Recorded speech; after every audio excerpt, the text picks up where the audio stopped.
Gowri business பார்த்துக்கிட்டு இருக்க வருங்கால கோடீஸ்வரர்கள் இவருக்கும் வணக்கம். வணக்கம். மியூச்சுவல் ஃபண்ட் எக்ஸ்பர்ட் மணி மைண்ட் இன்வெஸ்ட்மெண்ட் நிறுவனத்துடைய ப்ராப்பர்ட்டர் மிஸ்டர் பிரணேஷ் கூட தான் நம்ம பேசிக்கிட்டு இருக்கோம். லாஸ்ட் வீடியோவில் நிறைய விஷயங்கள் டிஸ்கஸ் பண்ணிட்டு இருந்தோம். ஸோ இந்த வீடியோவும் அவர் கூட தான் மியூச்சுவல் ஃபண்ட் பற்றி நிறைய விஷயங்கள் நம்ம பேச போகிறோம். So let's welcome.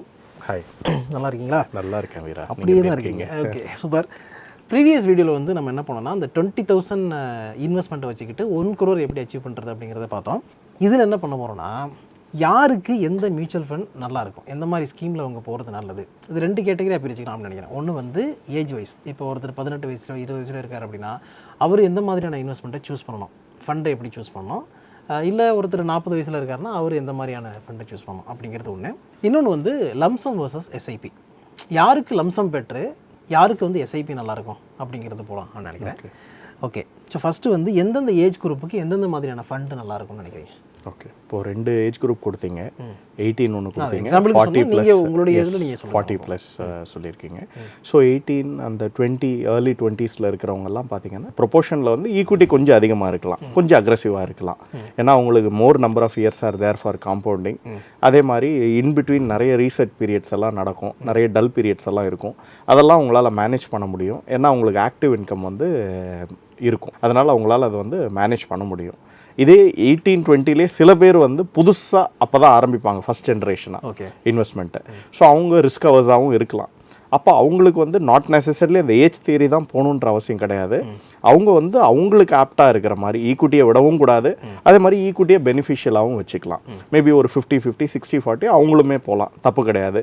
இல்லை டிசைட் பண்ண முடியலைன்னா ஒரு ஹைப்ரிட் ஃபண்ட் எடுத்துக்கலாம், அக்ரெசிவ் ஹைப்ரிடோ பேலன்ஸ்ட் அட்வான்டேஜ் ஃபண்டோ காம்பினேஷனில் அவங்க எடுத்துக்கலாம். இது 18 ஏர்லி 20s இந்த மாதிரி இருக்கிறவங்களுக்கு. ஒரு 40 இருக்காங்க, ஏற்கனவே ஒரு 10-20 இயர்ஸ் இன்வெஸ்ட் பண்ணியிருக்காங்க, இல்லை புதுசாக இன்வெஸ்ட் பண்ண போகிறாங்க அப்படின்ற போது அவங்க ஒரு hybrid fund, especially balanced advantage funds, அதுக்கப்புறம் அக்ரெசிவ் ஃபண்ட்ஸு இதெல்லாம் சூஸ் பண்ணிக்கலாம். பேலன்ஸ்ட் அட்வான்டேஜ் ஃபண்ட்ஸ் கொஞ்சம் இன்க்ரீஸ் பண்ணி வச்சுக்கலாம். அதே மாதிரி இவங்க 2 பேருக்குமே 18 இருக்கட்டும் இல்லை 40+ இருக்கட்டும், 2 பேருக்குமே ஃபிக்ஸட் இன்கம் இன்வெஸ்ட் பண்ணக்கூடாதுன்றது கிடையாது, டெட்டில் இன்வெஸ்ட் பண்ணக்கூடாது, நான் ஈக்விட்டியில் இன்வெஸ்ட் பண்ணக்கூடாதுன்னு கிடையாது. They should have a mix of everything. Maybe அந்த நான் ஈக்விட்டி போர்ஷனை கொஞ்சம் அண்டர் வெயிட்டாக வச்சுக்கலாம் 18ல் இருக்கவங்க. 40ல் இருக்கவங்க கொஞ்சம் இன்க்ரீஸ் பண்ணிக்கிறது நல்லது. ஏன்னா இன்னும் ஒரு 10-15 இயர்ஸில் அவங்களுக்கு ரிட்டையர்மெண்ட் இஸ் டியூ. 10-15 இல்லை 20 இயர்ஸோ ரிட்டையர்மெண்ட் இஸ் டியூ. ஆர் சில பேர் ஏர்லியாக ரிட்டையர் ஆகணும்னு நினைப்பாங்க, 40ல் இருப்பாங்க, ஒரு 50-55ல் ரிட்டையர் ஆகணும்னு நினைப்பாங்க. ஸோ அப்பப்போ கொஞ்சம் ப்ராஃபிட் புக்கிங் பண்ணி டெட் ஃபண்ட்ஸில் கொஞ்சம் இன்க்ரீஸ் பண்ணிக்கிறது ரொம்ப ஆப்டா உங்களுக்கு. அதே மாதிரி ஈக்விட்டி ஃபண்டை பர்ஃபார்ம் பண்ணவும் அவங்க விடணும். இதை பண்ணாங்க அப்படின்னா they can be financially free.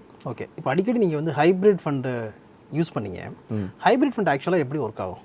Okay, இப்போது பெட்ரோல் கார் போகலாமா இல்லை ஈவி கார் போகலாமான்னு 2 ஸ்கூலில் இருக்குது. 2 குரூப், 2 குழுவாக ஒவ்வொருத்தரும் ஒவ்வொன்று டிபேட் பண்ணுவாங்க. இதில் 2 குழுலையும் இல்லாத ஒருத்தர் பெஸ்ட் ஆஃப் த போத் வேர்ல்ட்ஸு, 2த்துடைய பெஸ்ட்டே நான் எடுத்துக்கிறேன் அப்படின்னு ஹைப்ரிட்டுக்கு போகிறாங்க இல்லைங்களா காரில். அதே தான் எங்கேயும் நடக்கும். ஈக்விட்டி டிபேட் பண்ணும்போது ஈக்விட்டி ஸ்கூலா இல்லை டெட் ஸ்கூலா அப்படின்றது 2 பெரிய, இதுதான் 2 மேஜர் அசட் கிளாஸு. இல்லை நான் 2த்தையுமே ப்ரொபோர்ஷனில் எடுத்துக்கிறேன் அப்படின்னு சொல்லிட்டு எடுத்துக்கிறவங்க ஹைப்ரிட்டை சூஸ் பண்ணலாம்.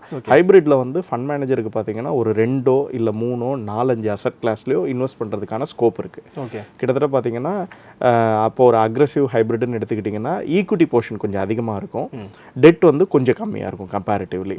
மேபி ஒரு 65-80% ஈக்விட்டியில் இருக்கும், ஒரு 20-35% டெட்டில் இருக்கும். அதில் range fund manager can calibrate and adjust according to the economy and market conditions. இதை வச்சு அவர் அட்ஜஸ்ட் பண்ணலாம். இதே ஒரு பேலன்ஸ்ட் அட்வான்டேஜ் ஃபண்ட் எடுத்துக்கிட்டிங்க அப்படின்னா நம்ம ஃபண்ட் மேனேஜர்கிட்ட சாய்ஸை கொடுத்துட்றோம், எவ்வளோ ஈக்விட்டியில் எவ்வளோ டெட்லன்னு நீங்கள் டிசைட் பண்ணுங்கன்னா அது இன்னும் கொஞ்சம் அதோடைய மூமெண்ட் அதிகமாக இருக்கும். கிட்டத்தட்ட சில இதிலலாம் பார்த்தீங்கன்னா இப்போ இன்றைக்கி லெவல்லே பார்த்தீங்கன்னா 30% தான் ஈக்விட்டியில் மெயின்டைன் பண்ணுறாங்க. சில ஃபண்ட்ஸ், ஓல்டு ஃபண்ட்ஸ், ஒரு 15-20 இயர்ஸ் ட்ராக் ரெக்கார்ட் இருக்கிற ஃபண்ட்ஸ்லாம் பார்த்தீங்கன்னா இன்றைக்கி தேதிக்கு ஒரு 50% தான் ஈக்விட்டி அலோகேஷனே மெயின்டைன் பண்ணுறாங்க. So fund manager has the flexibility, more flexibility to choose and ஸ்விட்ச் பிட்வீன் ஈக்விட்டி அண்ட் டெட் ப்ரொபோர்ஷன்ஸை அவங்க இன்க்ரீஸ் பண்ணிக்கலாம்.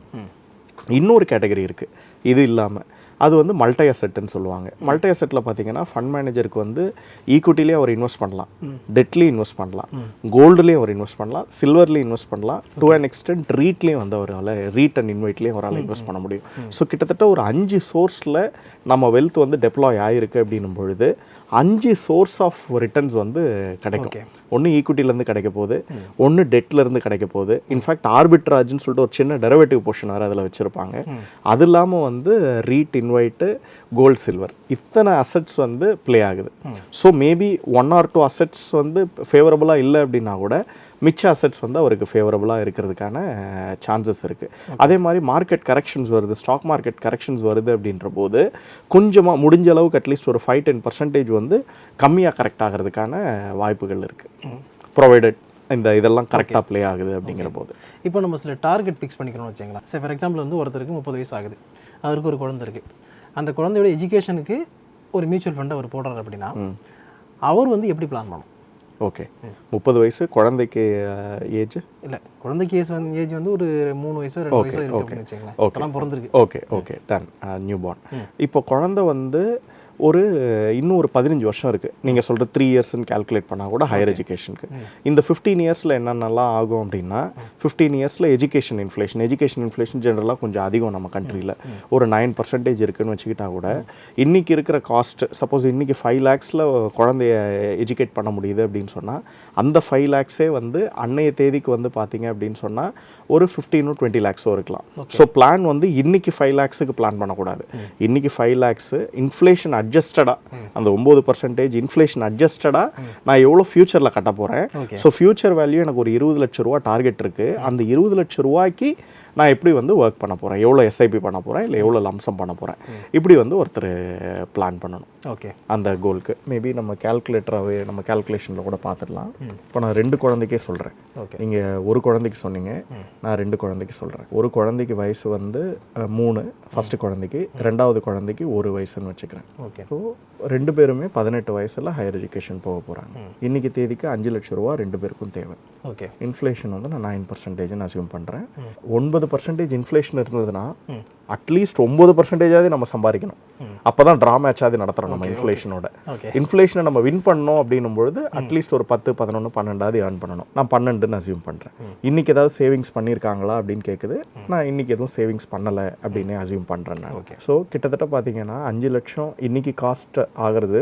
குழந்தைக்கு வந்து 18 லட்சம் ஆகுது ஃபியூச்சரில், இன்ஃப்ளேஷன் அட்ஜஸ்டடாக. ஓகே, 2வது குழந்தைக்கு வந்து 21 லட்சம் ஆகுது. 21 லட்சம் ஆகுது. ஆமாம், ஏன்னா 2 வருஷம் வந்து இந்த குழந்தைக்கும் அந்த குழந்தைக்கும் டிஃப்ரென்ஸ். அதனால் வந்து அந்த இன்ஃப்ளேஷன் வந்து கொஞ்சம் வேல்யூ ஒரு 2 லட்சத்தை எக்ஸ்ட்ரா கொடுத்துருது நமக்கு. ஓகே, 3 லட்சத்துக்கு எக்ஸ்ட்ரா. ஆமாம். ஆனால் என்ன அட்வான்டேஜ்னா குழந்தைக்கு 3635 ரூபா எஸ்ஐபி காட்டுது நமக்கு வேல்யூ. 2வது குழந்தைக்கு 3200 தான் காட்டுது. ஓகே, ஏன்னு சொல்லுங்க. ஏன்னா அந்த 2 வருஷம் எக்ஸ்ட்ரா இருக்குது அந்த குழந்தைக்கு. அதனால காம்பவுண்டிங் வந்து பெட்டராக ஒர்க் ஆகுது. ஏர்லியாக ஸ்டார்ட் பண்ணுறாரு 2வது குழந்தைக்கு, 1 வயசுலேயே ஸ்டார்ட் பண்ணுறாரு. இந்த குழந்தைக்கு அந்த டிலேனால ஒரு 400 ரூபா 500 ரூபா எக்ஸ்ட்ரா காட்டுது. ஓகே, அதுதான் டோட்டலாக வந்து இப்போ இந்த 2 குழந்தைங்களுக்கும் இந்த கோலுக்கு வந்து அவர் ஒரு 6928 ரூபா, ஓகே, 7000 rupees வந்து அவர் இன்வெஸ்ட் பண்ணாருன்னா இந்த கோல் வந்து அவர் அச்சீவ் பண்ணுறதுக்கான பாசிபிலிட்டிஸ் இருக்குது. எதை போட்டாலுமே உங்கள் வெப்சைட்டில் ஆன்சர் வந்தது. Thank you, that is what calculators are built for. Okay, இப்போ இந்த லம்சம் எஸ்ஐபி இது ரெண்டையுமே வந்து ஏஜ் குரூப்பை வச்சு பார்க்கலாம். எந்த ஏஜ் குரூப்புக்கு லம்சம் போகிறது நல்லதுன்னு சொல்லுவீங்க, எந்த ஏஜ் குரூப்புக்கு எஸ்ஐபி பண்ணுறது பெஸ்ட்டுன்னு? ஏஜ் குரூப்பை பொறுத்த வரைக்கும் சொல்கிறத விட கேஷ் ஃப்ளோஸை பொறுத்து சொல்லலாம். ஏன்னா சிலர் வந்து சேலரியில் இருப்பாங்க, சிலர் வந்து செல்ஃப் எம்ப்ளாய்டாக இருப்பாங்க, சிலர் பிஸ்னஸில் இருப்பாங்க. ஸோ கேஷ் ஃப்ளோவை பொறுத்து சொல்லலாம். கேஷ் ஃப்ளோவை பொறுத்து பார்க்கும்போது பிஸ்னஸ் மேனுக்கு வந்து கொஞ்சம் ஒன் டைம் இன்வெஸ்ட்மெண்ட்ஸ் நிறைய வர்றதுக்கான வாய்ப்புகள், one time source of income வந்து வர்றதுக்கான வாய்ப்புகள் இருக்குது. ஏன்னா பிஸ்னஸே வந்து இந்த அப்ஸ் அண்ட் டவுன்ஸில் இருக்கும், கொஞ்சம் நான் லீனியராக இருக்கும் அதோடைய ஏர்னிங் பேட்டர்ன் பார்த்தீங்க அப்படின்னா. ஸோ அவர் வந்து இதில் ஒன் டைம் இன்வெஸ்ட் பண்ணுறது is ideal actually, along with SIP. Business மேனுக்கு வந்து ஒன் டைம் இன்வெஸ்ட்மெண்ட் வந்து அதிகமான பாசிபிலிட்டிஸ். ஏன்னா அவருக்கு வந்து அந்த பேட்டர்னே, ஏர்னிங் பேட்டர்னே வந்து அந்த மாதிரி இருக்கும்.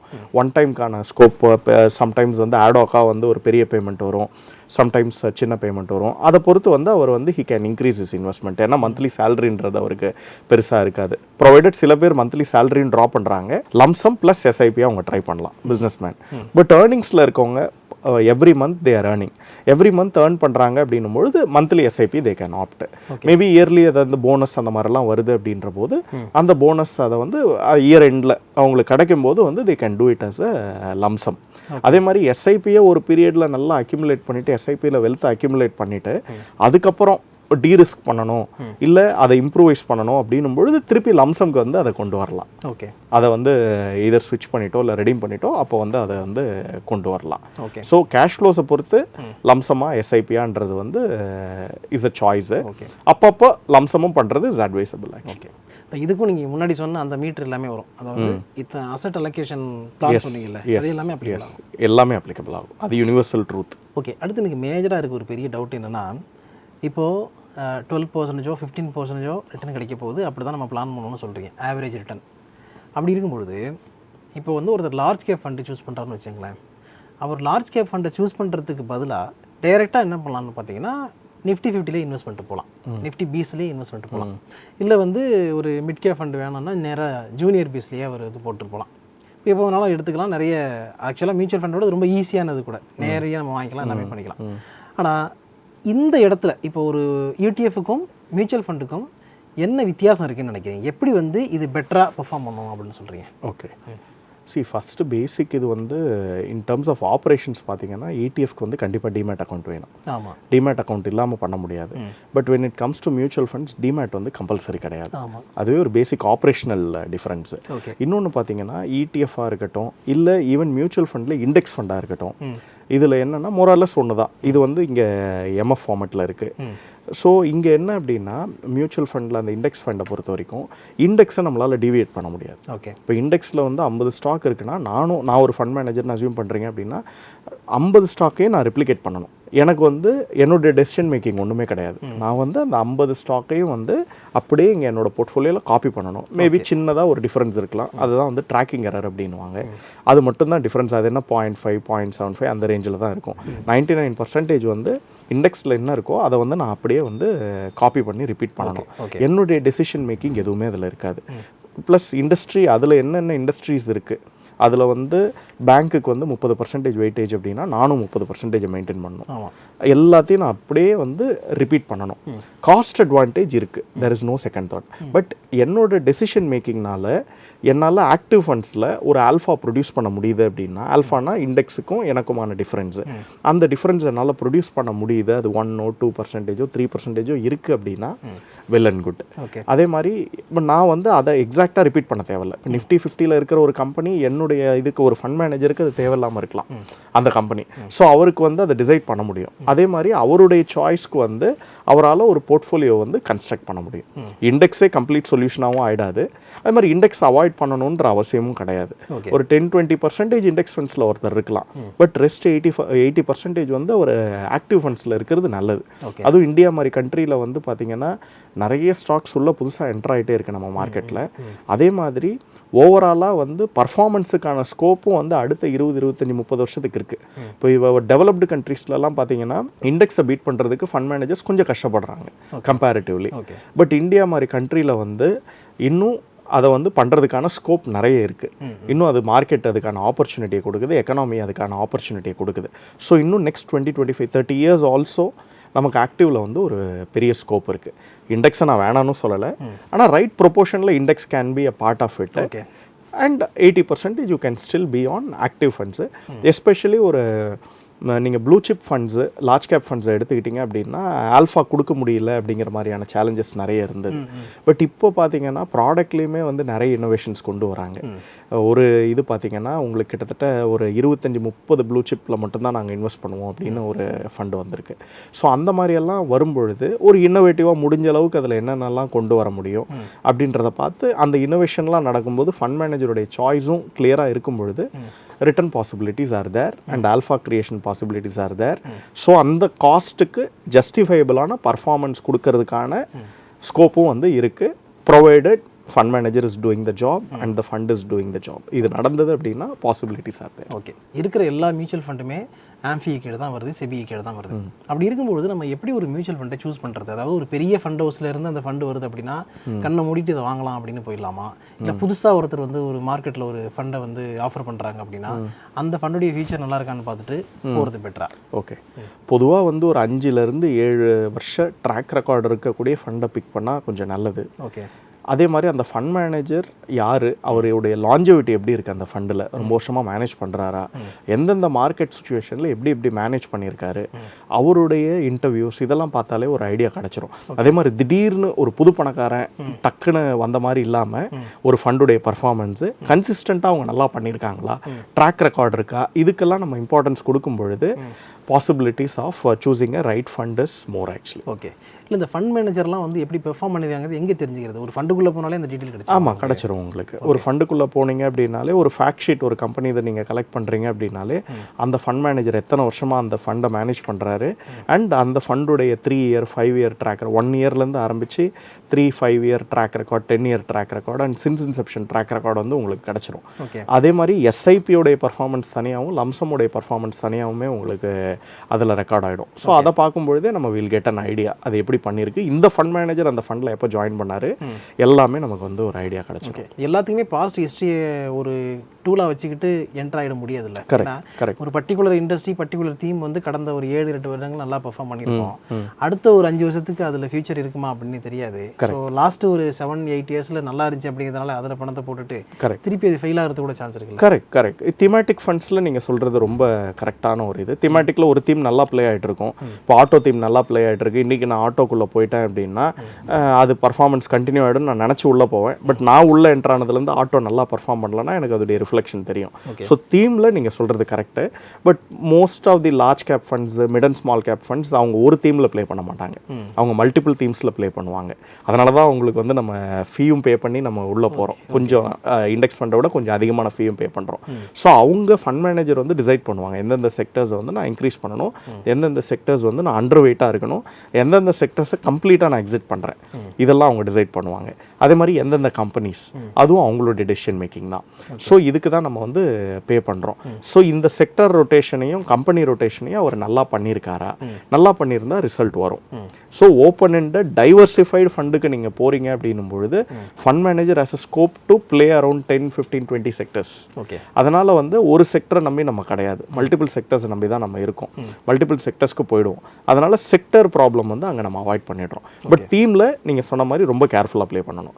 ஒரு தீம் நல்லா ப்ளே ஆகிடுச்சுன்னா நான் அது பீக்கில் அந்த தீம் இருக்கும்பொழுது நான் அந்த டைமில் போய் என்ட்ராகி அது ஃபாலுக்கு வந்து போக தேவையில்லை. ஓகே, அடுத்து ஒரு முக்கியமான கேள்வி கேட்கணும் உங்கள்கிட்ட. இப்போ ஒரு ஃபண்டை நம்ம சூஸ் பண்ணும்போது ஒரு ஃபண்ட் மேனேஜரை நம்பி தான் அந்த ஃபண்டை சூஸ் பண்ணுறோம். அதாவது இவர் நமக்கு நல்லபடியாக ஒரு ரிட்டனை எடுத்து கொடுப்பார் அப்படின்னு நம்புறோம்.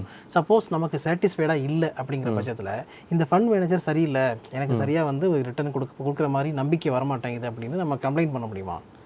கம்ப்ளைண்ட்டுன்றதை விட ஃபஸ்ட்டு அது ஏன் அந்த ஃபண்டு வந்து பர்ஃபார்ம் பண்ணலை அப்படின்னா ஒரு 40 பக்கத்தில் அந்த ஃபஸ்ட்டே கொடுக்குறாங்கல்ல, அதுலேயே வந்து அதெல்லாம் நீ பண்ண முடியாதுன்னு கையெழுத்து வாங்கிடுவாங்களா?